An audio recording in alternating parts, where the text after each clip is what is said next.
ഹെഡ്ഗേവാർ വന നിയമം ലംഘിച്ചതിൽ ഈ ബ്രിട്ടീഷുകാരെ തടങ്കലാക്കിയതിന്റെ രേഖകളുണ്ട്. മഹാരാഷ്ട്രയിൽ നിങ്ങൾ ചെക്ക് കഴിഞ്ഞാൽ അത് കിട്ടും. എൻ്റെ പൊന്നു സഹോദര, സ്വാതന്ത്ര്യ സമര സേനാനികൾ രണ്ട് രീതിയിലുണ്ട്. സ്വാതന്ത്ര്യ സമര സേന ബ്രിട്ടീഷുകാരുടെ കാലത്ത് അറസ്റ്റ് ചെയ്യപ്പെട്ട ആളുകളെല്ലാം നമുക്ക് സ്വാതന്ത്ര്യ സമര സേനാനികൾ എന്ന് പറയാൻ പറ്റൂ. ഇപ്പോൾ ബ്രിട്ടീഷുകാരുടെ കാലത്ത് തേങ്ങ മോഷണത്തിന് പറയട്ടെ സഹോദരൻ, ഞാനൊന്ന് പറയാം. ചോദ്യം പ്ലേസ് ചെയ്തല്ലോ, ഇനി ഉത്തരം പ്ലേസ് ചെയ്യാനുള്ള സമയം എനിക്ക് തരൂ. ബ്രിട്ടീഷുകാരുടെ കാലത്ത് തേങ്ങ മോഷണത്തിന് ജയിലിൽ പോയിരുത്തൻ അവനെ നമ്മൾ സ്വാതന്ത്ര്യ സമര സേനാനി എന്നാണോ പറയുന്നത്? അല്ല.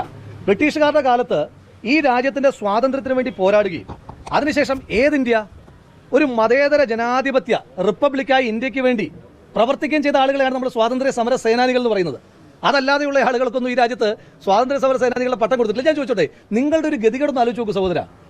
ഈ രാജ്യത്ത് കൊച്ചുകുട്ടികളോട് നിങ്ങൾ ചോദിക്കുക, രാജ്യത്തെ 10 സ്വാതന്ത്ര്യ സമര സേനാനികളുടെ പേര് പറഞ്ഞാൽ അവർ ഗാന്ധിജിയുടെ പേര് പറയും, നെഹ്റുവിൻ്റെ പേര് പറയും, അവർ ഭഗത് സിംഗിൻ്റെ പേര് പറയും, ചന്ദ്രശേഖർ ആസാദിൻ്റെ പേര് പറയും, വ്യത്യസ്ത രാഷ്ട്രീയധാരയുള്ള ഒരുപാട് ആളുകളുടെ പേര് പറയും.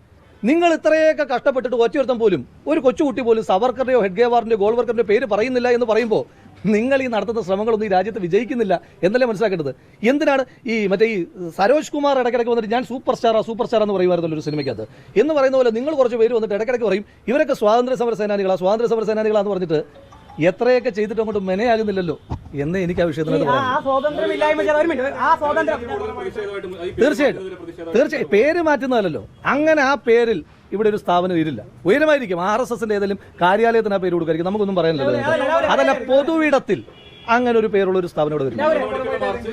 തീർച്ചയായിട്ടും നിയമപരമായിട്ട് നമ്മൾ പോകുന്നുണ്ട്. കാരണം ഇതിനകത്ത് ബേസിക് വയലേഷൻസ് നടന്നിട്ടുണ്ട്.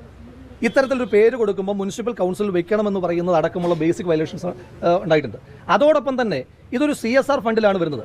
ആ സ്ഥാപനത്തോട് ഞങ്ങൾക്ക് ചോദിക്കാനുണ്ട്, ഈ രാജ്യത്തെ വിഭജിച്ച ഹെഡ്ഗേവാറിന്റെ പേരിലാണോ നിങ്ങൾ ഈ സ്ഥാപനത്തിന് പണം കൊടുക്കുന്നതെന്ന് ഞങ്ങൾ ആ ഓഷ്യാനസ് എന്ന് പറയുന്ന കമ്പനിയോട് ചോദിക്കുവാൻ ആഗ്രഹിക്കുന്നുണ്ട്. അവർക്ക് ഞങ്ങൾ കത്തുകൾ എഴുതും. അതുപോലെ തന്നെ തദ്ദേശ സ്വയംഭരണ സ്ഥാപന വകുപ്പ് മന്ത്രിക്ക് യൂത്ത് കോൺഗ്രസും പരാതി കൊടുക്കുന്നുണ്ട്. പാർലമെന്ററി പാർട്ടി അതുപോലെ തന്നെ നിയമപരമായി മുന്നോട്ട് പോകുന്നുണ്ട്. ഇത് നിയമപരമായും ജനങ്ങളെ അണിനിരത്തിയുള്ള പ്രതിരോധത്തിലൂടെ ഞങ്ങൾ മുന്നോട്ട് പോകും. നഗരസഭയിലേക്ക് മാർച്ചും.